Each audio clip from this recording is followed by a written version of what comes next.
Hoje a gente vai mergulhar de cabeça em uma das leis mais implacáveis, mais controversas, de As 48 Leis do Poder de Robert Greene. É uma lei que desafia a nossa moralidade para ensinar uma lição dura sobre sobrevivência. Pois é, essa pergunta parece que vira de cabeça para baixo muito do que a gente aprende sobre certo e errado. Mas, no universo frio e calculista do poder, um ato de compaixão pode ser, na verdade, a semente da sua própria destruição. E é exatamente essa tensão que a gente vai explorar agora. Esse aqui é o nosso mapa para desvendar essa lei.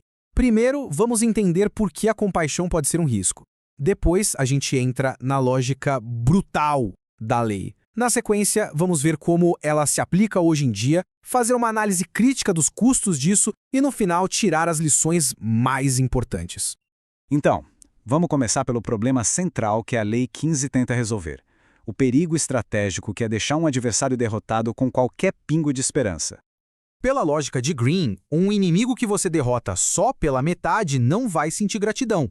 Pelo contrário, ele vai usar o tempo para se recuperar, remoer o ressentimento e o desejo de vingança só vai ficar mais forte e mais focado. Nesse contexto, a misericórdia não gera paz, sabe? Ela só adia o próximo conflito. Agora sim, vamos avançar para o coração da lei e ver como isso se transforma num princípio estratégico bem claro, ainda que seja brutal.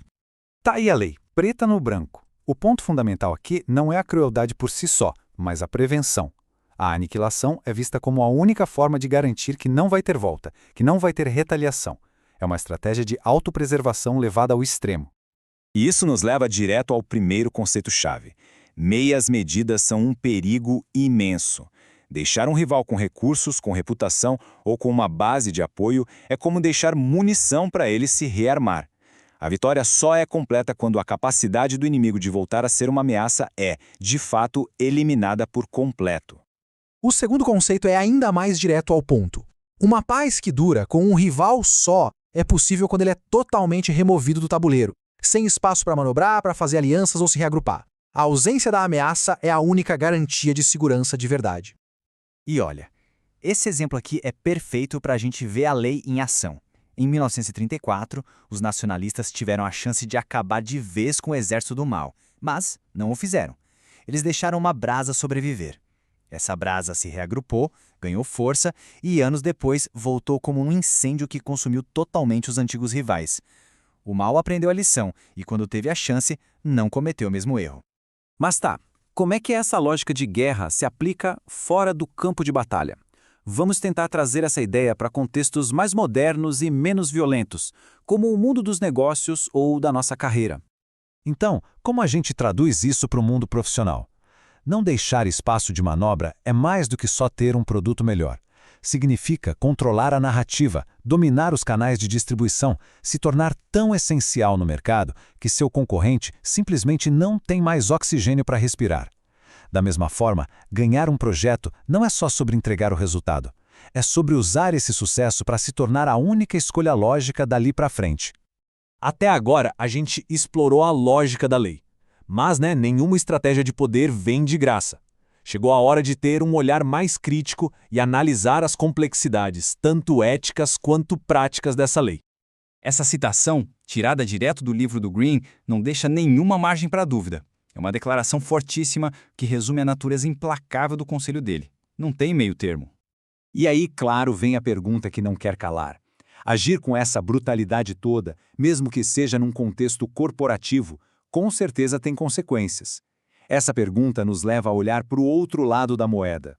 E esse é o principal risco. Uma reputação de ser alguém implacável pode afastar possíveis aliados, que vão ficar com medo de serem as próximas vítimas. Pode transformar adversários em mártires, inspirando uma oposição ainda maior. E no fim, em vez de eliminar um inimigo, a pessoa pode acabar criando vários outros no processo. Para reforçar a ideia central, vamos para um quiz rapidinho. Dando uma olhada na tela. Qual é o maior risco de mostrar misericórdia a um inimigo derrotado segundo a lógica da lei? Se você pensou na letra B, acertou em cheio. A lei argumenta que a misericórdia não é vista como bondade, mas como uma janela de oportunidade para o inimigo se reagrupar e planejar a vingança. Bom, chegamos na nossa conclusão. Vamos agora amarrar os pontos principais para a gente consolidar o que aprendeu sobre essa lei tão complexa e, vamos combinar, controversa. Então, para resumir, primeiro ponto, Vitórias parciais são sementes de problemas futuros. Segundo, segurança de verdade contra um rival exige que a ameaça seja eliminada estrategicamente, não só contida. Terceiro, no mundo de hoje, isso significa fechar todas as portas para a recuperação de um concorrente. E, talvez o mais importante, é fundamental pensar nos altos custos de reputação que uma abordagem tão implacável pode trazer. E para não ficar só na teoria, aqui vai um pequeno exercício de reflexão. Pensa aí numa situação, profissional ou pessoal, em que uma solução parcial, uma meia vitória, acabou deixando uma porta aberta para problemas no futuro. Analisar isso já é o primeiro passo para entender a lógica da Lei 15 na prática.